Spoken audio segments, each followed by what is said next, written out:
Papa, all this is the father of the house, who keeps him, who takes care of him. So want to have a simple conversation with him, how they talk to him, how life goes on. Then from there, we shall come to the end of the show. I will interpret. It's going to use a local language, but I'll try to interpret the speech in Jesus' mighty name. Jesus okulaba. Kalesibu. Manange amanya agange kansoko okweyanjula. His name's Mutebi Isaac. Is Mutebi Isaac. Era mbalamusizaako nnyo mu linnya lya Mukama waffe. Greets you in the name of Jesus. Tuli wano Mityana. They are in Mityana, that's where they stay. Wano mu Nakaziba. Nakaziba village. Era omukulu ono omubuulizi w'enjiri. This great evangelist, that's where he stays. He loves God so much. He has been preaching the gospel more than 20 years. Preaching the gospel on the streets, in markets, in Kampala city. Goes up to where we stay. He goes everywhere preaching the word of God. We also get amazed. Yeah, sometimes he leaves home, goes for evangelism, stays there for months. We ask ourselves, how does he live? God facilitates his people. This man, how does he cross those busy roads in the town? He comes and narrates all the story. How he goes through the busy roads. He comes back and glorifies the name of the Lord. He has done mighty work for the Lord. Many people have given life to Christ because of him. You is there. What are you waiting for? His work is evangelism. Every day, every time he does that.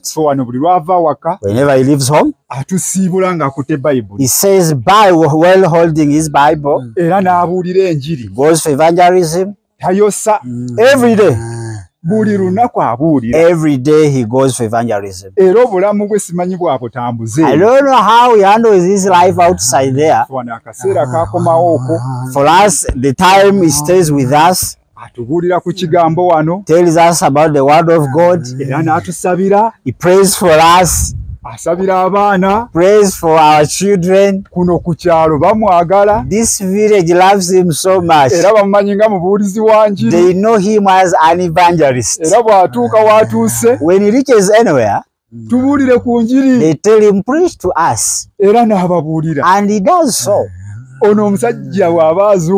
This man, when he wakes up, talks about God only. Preaches the gospel every time. The whole of his life preaches the gospel. You never find him in discourse. Maybe he has gone in other pressures, where there is a mourning of a funeral. He goes and preaches the gospel. When you are there in the church, he comes in the church and preaches. He has preached the gospel. And I know the Lord is still using him mightily. I know he would have been dead, but God has been there for him.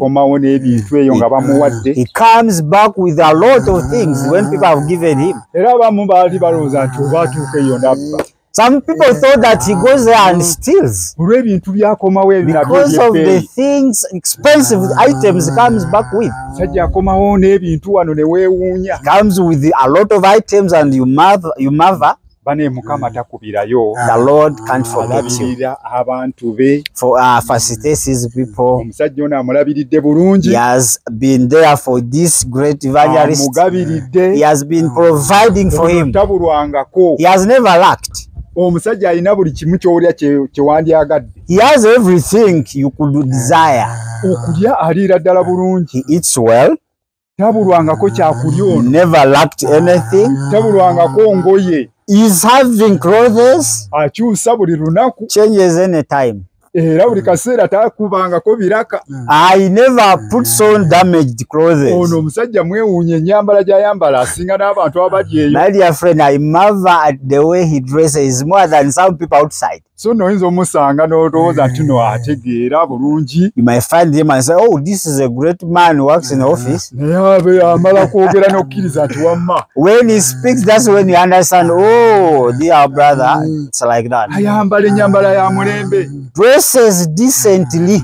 Ate n'amagezi ge yadde galinga ge naye ate ategeera buli kimu. Though he looks to have something, but he understands well. Ategeera buli kimu ky'owali olowoozezaako. Understands everything. Era amanyi abamwagala n'abatamwagala. He knows those who love him and those who don't love him. Amanyi ebintu byonna Mukama by'ayagala. He knows whatever God wants from him. Era Mukama amuwadde nti ekigambo akimanyi kyonna. God has gifted him with the word. Era ayawula. He what separates, discerns. Asobola okwawula nti eno ddiini y'Abakatuliki. Discerns that these are now Catholics. Amanya Abasiraamu. These are Muslims. Era n'agenda n'amanya abalokole. These are born agains. Era bw'aba abuulira enjiri y'abantu kulokoka ye. When he's preaching, he preaches the gospel to win souls to the Lord. Get saved. Mukama abamanyi. God loves you, knows you. Amutegeera. God knows him very well. Era amanyi nga enjiri gy'abuulira ey'obwakabaka. The gospel he preaches of the kingdom of God. Mukama agenda kimubalira. The Lord will account on him. Baneemukomeyo mu bwakabaka. Come back to the Lord. Mukama abalokole. God to save you. Mukama anabawa omukisa. God will bless you. Temugenda kubula n'akatono. You will not lack anything good. Mukama ajja babeera. May the Lord be with you. Mukama abampeera ennyo May omukisa. the Lord bless you. Amannya ye Kabanda. His name is Kabanda. Era mutuuze wano mu Nakaziba. He's a citizen here. Tubadde naye ebbanga wano ddene. We have been with him for a long time. Era wano we bamuzaala. This is where he was born. Era nakati waali. That's where he's still staying. Era okuvaawo ng'agenze mu kubuulira njiri. When he leaves home, he goes for evangelism. Mukama abawe mu. May the Lord bless you. Mubeere bulungi abo. Be well, brethren. Okay, thank you so much. That is the papa. This is the pastor who stays with our brother. Mama is very far, but we need to talk to you within 1 minute. Thank you for taking care of this great evangelist. Come and greet us. Within 5 minutes. This is the mama who cooks for him food, who cares for him. They look for him when he's absent. They have to look everywhere. Where is he? Is he back or not? So this is the mama who takes care of our brother. Brother who? Brother Kabanda. Mama, come in the mystic. Jangu wakatuano. So this is the mama. This is the mama. So mama buza kubantu abo beko. I greet you, brethren. Thank God who has kept you alive. We are here in Mitiana serving the living God. With our brother, our son, Kabanda. They are pastors. They are evangelists. God has been there for them, providing. We thank God for the man of God. We did know that we shall manage him. The language was difficult for us. Now we understand him so well. She is that name.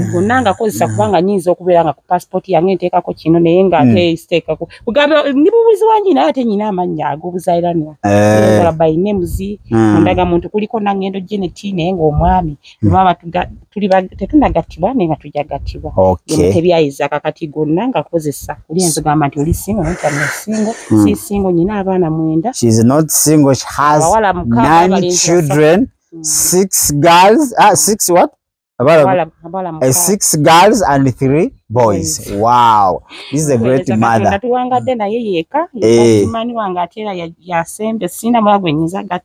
one you have been watching here previously is the husband. She never regrets for being with him. A lot of testimony where God has kept them within what that Chikanga bituja kudu. Thank God that they are here. They came just for ministry, but they come from Kayunga district. God found us to serve him. Things will come and make noise, drums around, those stones on the top of the roots.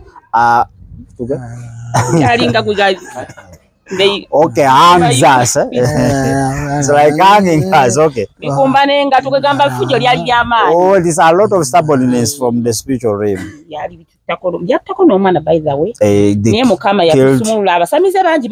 Okay, many sorcerers were defeated. But God is the one Katonda yeka yabajanjaba. We thank God. We don't have any demon. The one now, yes, pressurizing them to leave. We pray and madness goes. All witchcraft. That's where God brought us from. We could go to medical hospitals. They couldn't say what's affecting us. But God is so powerful. We thank God for the ministry, for Tish, that we have traveled 200 kilometers almost. Up to here, Mitiana. Praise the Lord. The one who rules where you are is the same. He is so faithful. Amen. Amen. May the Lord bless you. Amen. So, thank you so much, our viewers, from where you are watching us from. We cannot go beyond this point. But let us take one short break within a second so that we may prepare our gift. There is some gift our sister who is watching there. She told me, when you see him, give him my gift when I'm seeing. So we're going to do that. Your request is permitted, and we shall do that after 1 second break.